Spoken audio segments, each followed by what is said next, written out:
discuss the calibration curve in terms of batch at a glance. Obviously, the calibration curve is the centerpiece of quantitation. And if I look at batch at a glance, I'll see my calibration curve over here. And let me zoom in on that to get a better look. What I'd like to discuss is the toolbar capabilities that are present here associated with the calibration curve presentation, as well as configurations that will allow me to change that presentation. So let me start over here. Obviously, I can move from one compound to the next. That's amphetamine, and I'm back now on cocaine. I have the traditional choices of linear, quadratic power, first order, second order, average of response factors. The origin configuration, ignore, include, force, and the weighting of the curve. Presented in the curve is the name of the compound, the levels, the points, how many QCs, and the equation and the R-squared calculation. On the bottom, I've got the relative concentration shown, and the status bar shows me the sample, the cocaine, the number of samples in the batch, and it shows me the points that I'm looking at for the particular XY values. The curve, if I highlight a certain point, shows me the information about the level, the type, the response, and statistics concerning that particular point. You'll notice that an X appears, and that's the capability of disabling that point. As you see, now it's disabled, and the curve has shifted because that point is no longer active. If I enable that point, you'll notice the curve shifts back. Looking at my calibration curve here, I have a fit of linear, ignore, and none. I can also turn on graphically and see my QCs, which will appear as blue triangles. You can see them at level 2 and level 4. Also, I can see my ISTD response across the calibration curve levels. In this case, I've got responses that are reasonably flat across all the calibration points. That gives me visual confirmation that my ISTDs are in decent shape.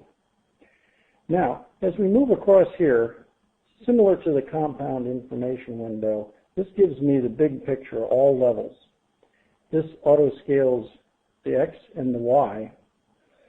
And what I've got here is the ability to zoom in on levels. Now, I can, of course, rubber band using the right mouse, and I can rubber band to the area that I want to see, and I can zoom in and see that QC, level 4, and quite a bit of information about that level and the QC, its concentration, response, relative, percent residuals. That's quite useful, but actually a better way would be to use the fit to levels capability.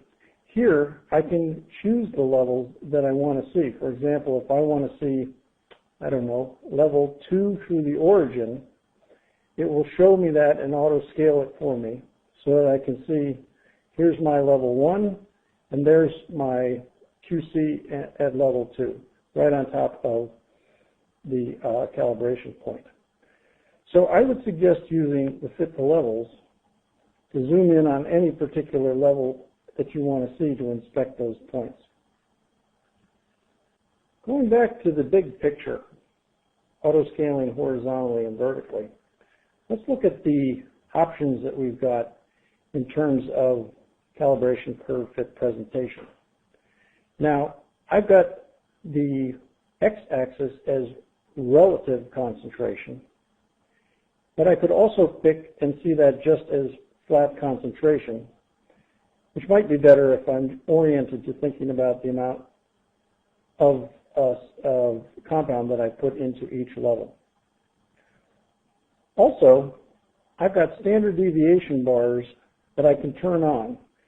In this particular batch, I've only got one replicate per level, but if I had more than one replicate per level, I would see standard deviation bars on that level. That's a nice graphical cue to see how you're doing in terms of your spread. In addition to the auto scaling that we've discussed previously, here I have the ability to scale by the X log or the Y log scale in case that were useful for a particular curve. Also, in another section, I've talked about the printing and the previewing, and in another section, I will talk about the curve fit assistant. So that gives you a flavor of the presentation of the calibration curve and its ability to tell you what's going on with your calibration points and how they relate to each compound. Thank you very much.